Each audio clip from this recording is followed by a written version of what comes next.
The weekend did not go in favor of the Red Sox as they kicked off their AL East series swing with a series loss to the Baltimore Orioles. You are Locked On Red Sox, your daily Boston Red Sox podcast. Part of the Locked On Podcast Network, your team every day.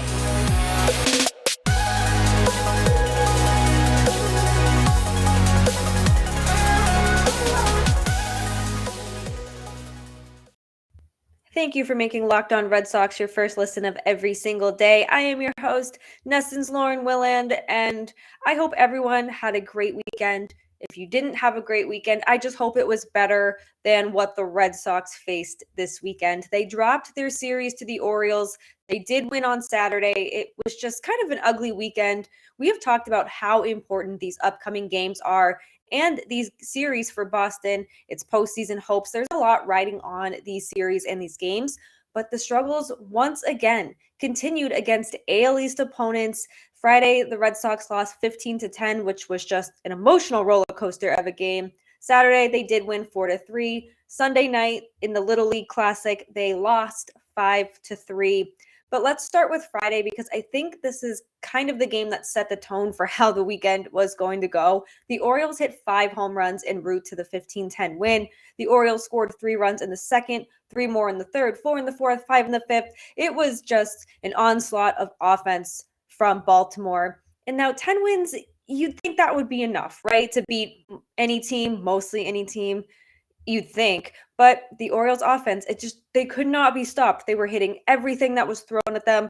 Like I said, 5 home runs, just a very strong offensive showing from Baltimore. And also for the Red Sox, 10 runs, the two teams combined for 37 hits. It was just, there was a lot of emotion in this game if you're a fan, but I do think the turning point came in the 4th inning when the Orioles took a 5-4 lead in the third after they basically ambushed Cutter Crawford. The game, of course, in that time of the game was still very much in reach for Boston, but Xander Bogaerts was called out on strikes. He turned around, he threw his bat, had some words with the home plate umpire, and he ended up getting ejected.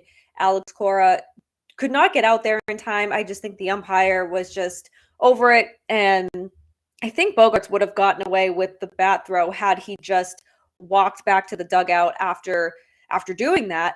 But the second he turned around, the home plate umpire threw him out. Alex Cora started saying some words. He also got ejected, and Alex Cora just lost his mind. Now, my favorite thing about when managers or even players get ejected and after they get the signal from the umpire that they've been tossed, they just lose their minds. Like, what else do you have to lose at that point? You've already been ejected. As long as you don't bump the umpire, you're going to be fine. Alex Cora was heated, and you have your all-star shortstop getting thrown out in a game that is very close still.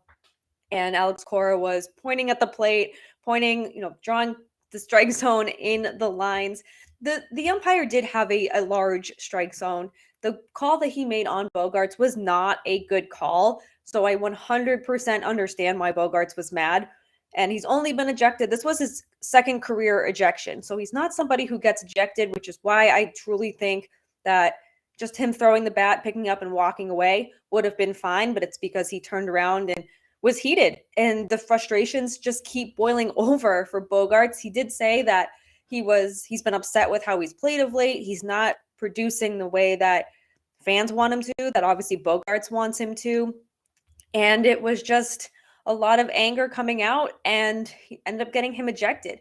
And I understand why he was mad. Like I said, it was a bad call, but he cannot get ejected in a situation like that. He is too important to this team. He's too important to this lineup. Yes, be mad. Just turn around and stare at the umpire. Just don't get yourself ejected. And Cora did say after the game that he needs to do a better job of getting out there quicker. I thought he got out there pretty quick. It's the second Bogaerts was ejected, Cora was already on his way to the umpire. And it's just, I think there was no stopping Bogaerts and his anger and his emotions getting the best of him at that point. Like I said, it was a bad call. It was not a strike. And some of this game of baseball is figuring out what the strike zone is of an umpire, of a home plate umpire. But Bogaerts is way too important to this team to be getting ejected in games that are too important for the Red Sox to lose right now. This game was always winnable for the Red Sox, even when it was like 10-2, and then all of a sudden it was 10-9, and they end up losing by 5. Like I said, 10 runs, you feel like that would be enough to beat any team. But after the game, Bogaerts said it felt good to get all that out, but he felt sorry that it was on the umpire, and he was upset with the way he's been playing. And Cora said he needs to be faster getting out there. And I just thought that this is when things aren't going well for the Red Sox, right? And it's been a very weird season for Boston. You have that really, really strong June, terrible in July, and you're mediocre in August. And the playoffs, even though you're not in the postseason picture right now, it's still within reach. But the way they play against the Orioles, the way they play against AL East teams, they're not going to be in the postseason. And if they do make the final wild card spot, it's not going to be easy for them because of how they play against their AL East opponents. So it's not ideal with the position the Red Sox are in right now.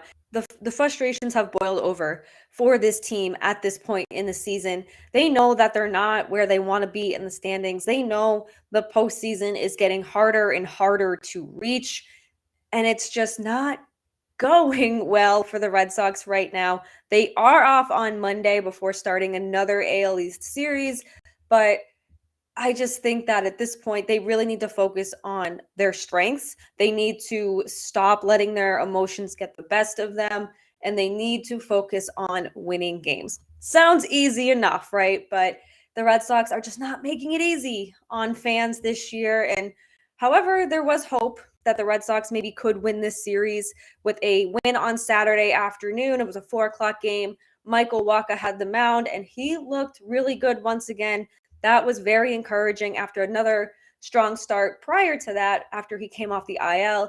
Kike Hernandez homered, Christian Arroyo had a key RBI, and it just kind of seemed like a good win. It was a 4-3 win. You were able to hold the Orioles to 3 runs, not 15.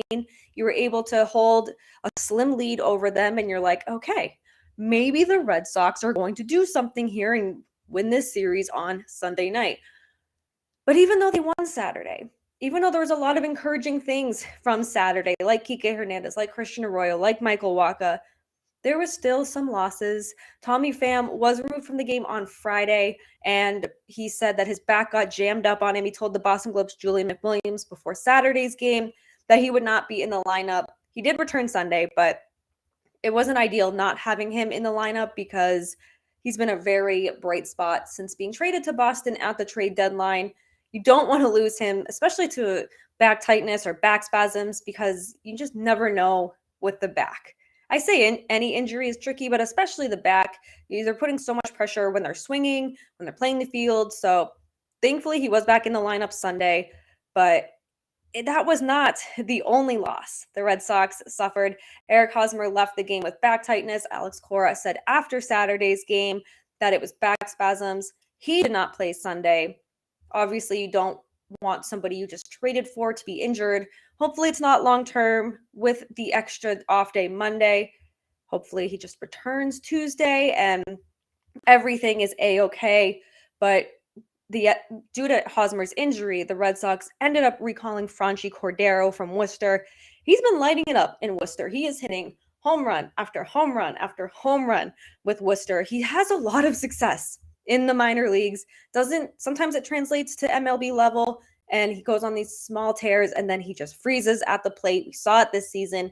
And so he came back to Boston, and he contributed to Sunday. He gave the Red Sox some life. Maybe if you bet on him to hit a home run, maybe you hit big. Who knows? Maybe you got those lines from betonline.net. Betonline.net remains the fastest and the easiest way to check in on all of your betting needs. You can find all your favorite sports and events at the #1 online source for odds, lines, and games.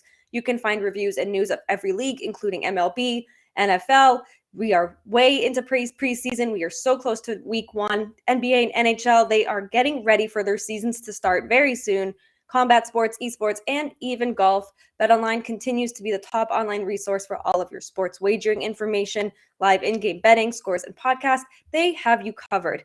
Head to BetOnline today or use your mobile device to learn more about the trends and the action happening today. That's BetOnline, where the game starts. So Sunday's game, it was a lot of fun to begin. The Red Sox and the Orioles went to Williamsport, Pennsylvania, where the Little League World Series is underway. They played in the Little League Classic. So it was a lot of fun for the kids, for the players even. You saw Alex Verdugo, Alex Cora just sliding down the hill. Alex Cora was with his kids, and it was just a nice way to kind of let loose before an important Sunday night game. And it didn't go the Red Sox way. Much did not go the Red Sox way this weekend, but Franchy Cordero was a bright spot for this team. He did hit a home run in Sunday's game. It was the game-tying home run. The Orioles got 2 runs in the first. The Red Sox got 1 back in the second. The score remained 2-1 for pretty much the rest of the game until the top of the 8th when Cordero hit that solo home run to tie the game. He's on a tear right now. And if he can continue hitting home runs, getting runs on the board for the Red Sox, great. He's probably going to get sent back down to Worcester once Eric Hosmer comes back, whether that's Tuesday, Wednesday, whenever. But definitely nice to see. I'm glad that he was able to contribute because when he was sent down to Worcester, he was really struggling. But he's able to just work on his craft and he's able to just have success in the minor leagues. He has like 4 home runs in 3 games. That includes Sunday nights. But unfortunately for Franchy, unfortunately for the Red Sox, it just was not enough. Jorge Mateo came through with a bases-loaded double in the bottom of the 8th. He was 2 for 4 with 3 RBI in the game, and his bases-loaded double made it a 5-2 game, which ended up being the difference for Boston. Nick Pivetta was fine. I feel like he's really steadied himself of late. He gave up 2 runs over 5 2/3 innings, 6 hits, 1 walk, and he struck out 9. So that was obviously good to see, but he could not get his first double-digit win season. That was going to have to wait because the bullpen, yay, the bullpen, the Red Sox bullpen could not do their job. Matt Barnes got 1 out, but after he walked the next batter, Alex Cora had seen enough, wanted to get him out of there. And he went to John Schreiber, who's been pretty reliable at times. And he hit Austin Hayes with the first pitch he threw. He walked Rougned Odor on 4 pitches to load the bases. And then Mateo hit the bases clearing double to just put a dagger right in the game for the Red Sox. It was just ugly. I don't want to call it demoralizing. I feel like I've used that word a lot lately, but it was not fun to be a Red Sox fan this weekend, even on Saturday, because you still dealt with losses. You had Tommy Pham not play. You had Eric Hosmer leave the game, and Eric Hosmer's back. This isn't the same injury that he left with last week or the week before when he had the knee contusion and he was day-to-day. He didn't miss a lot of time, but it's just, this is the way the Red Sox season is going. They cannot catch a break. The bullpen, here we go again, not being able to hold on to leads or close games. And it all goes back to not getting the proper help you needed at a trade deadline. But we don't need to continue to rehash that because it's just, we know, right? We all know the bullpen has been a problem for the Red Sox. And now, even though the relievers have been kind of an issue for this team, the starting pitching took another blow on Sunday when Alex Cora revealed that Nate Eovaldi will not pitch Tuesday. You probably remember he was scratched from his last start due to a sore trap, and I guess he just did not respond well to the treatment that they gave him, and they're a little discouraged by it. I mean, why wouldn't you? Why wouldn't you be? And he will not pitch Tuesday. So not ideal. They're not really sure if he'll go on the IL. They don't think it will be necessary, which is a good sign. But we've heard that before. We've heard, oh yeah, he won't go on the IL, and they end up going on the IL, and it's just not ideal right now, especially for a pitcher who's supposed to be your ace of the staff, who's supposed to really help your team down this stretch of the season to no fault of his own. He's injured, right? Nate Eovaldi, when he first was scratched last week, said he definitely could pitch if he felt he had to. And now that he's not responding properly to the treatment, then it gets a little bit concerning because do you just try the treatment again? Do you do some more rest? What is the next step here? Trap muscles, I don't know. I mean, I've never, fortunately, knock on wood, I've never injured my trap, but it's not, obviously you need that area to throw pitches and to be a competitive ball player.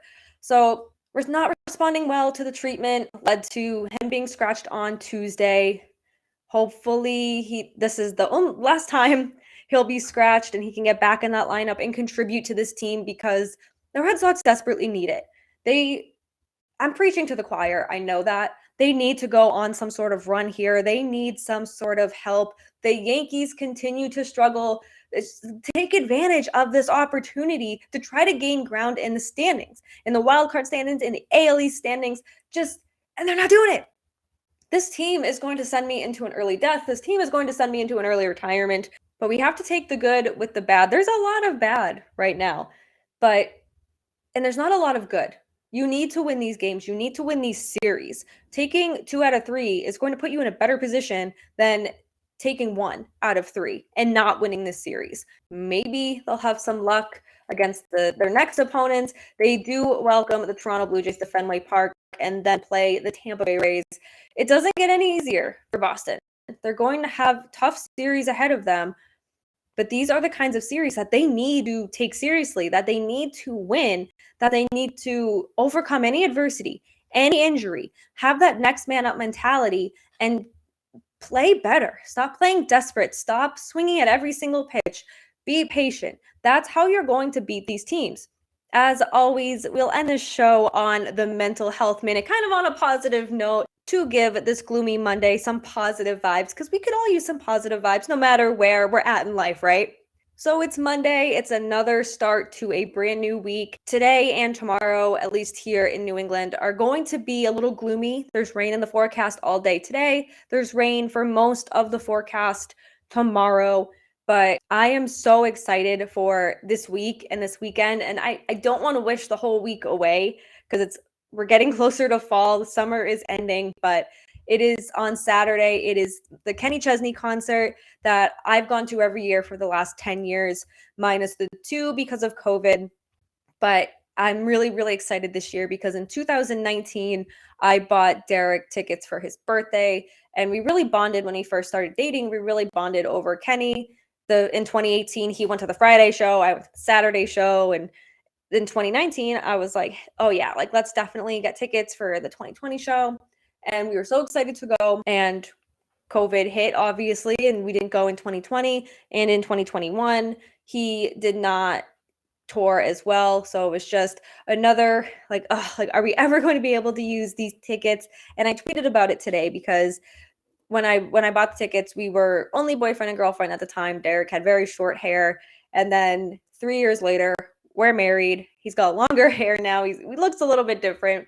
So I'm excited to finally just go to this concert, kind of end the summer on a high note and just enjoy some live music that we both really love. I love Kenny Chesney, and I'm so excited to finally just share this moment with my husband and just be able to go out, not worry about the Red Sox, not worry about what they're doing. They can't hurt me if I am having fun at a concert, right? Let's end the show there. Thank you for making Locked On Red Sox your first listen of every single day. Please rate, review, and subscribe to Locked On Red Sox right here on YouTube, Apple, Spotify, wherever you get your podcast is where you can find us. Follow us on Twitter at LO_Red Sox, Jake at Jake Iggy, and me, Lauren, 3 laws, Lauren with 4 R's. Don't forget about all the other amazing shows across the Locked On Network.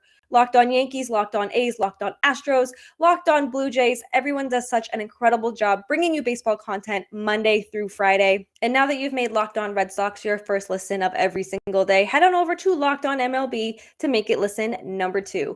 Paul Francis Sullivan, just call him Sully, brings you his unique perspective using humor, using his knowledge about major leagues, both past and present. It is a must listen. You will not want to miss this. YouTube, Apple, Spotify, wherever you find Locked On Red Sox, wherever you feel like listening to any podcast is where you can find Locked On MLB.